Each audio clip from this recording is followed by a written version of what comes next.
Hello दोस्तों, दो चर वाले रैखिक समीकरण यानी लीनियर इक्वेशंस इन टू वेरिएबल्स के इस वीडियो में आपका स्वागत है। आज हम दो चर वाले रैखिक समीकरणों को हल करने के बारे में सीखेंगे, यानी सॉल्यूशंस ऑफ लीनियर इक्वेशंस। पिछली कक्षा में हम एक चर वाले रैखिक समीकरण को हल करना सीख चुके हैं। यह रहा उसका एक उदाहरण, 3x धन 2 बराबर 4। एक चर वाले रैखिक समीकरण का एक ही हल होता है। क्या आप बता सकते हैं इसका अर्थ क्या है?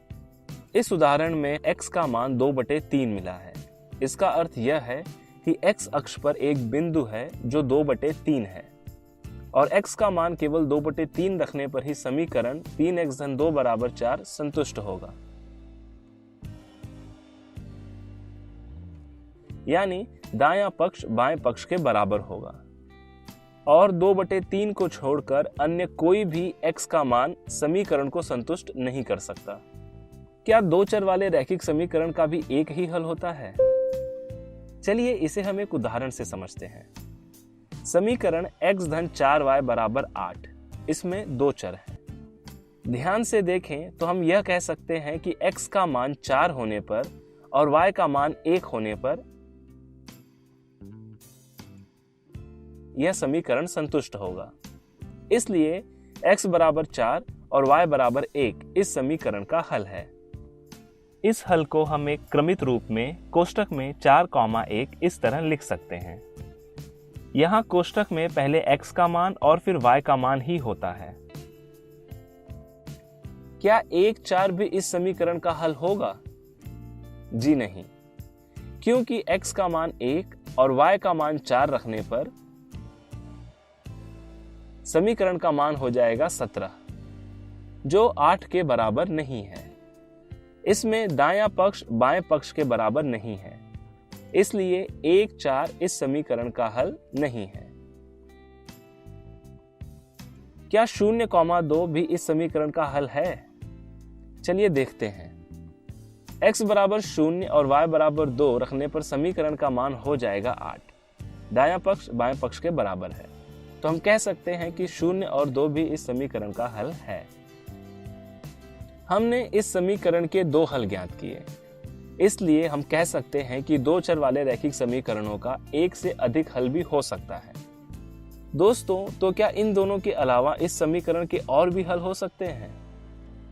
जी हाँ, देखते हैं कैसे।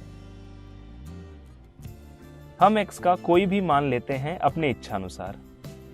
चलिए x का मान लेते हैं 1/2।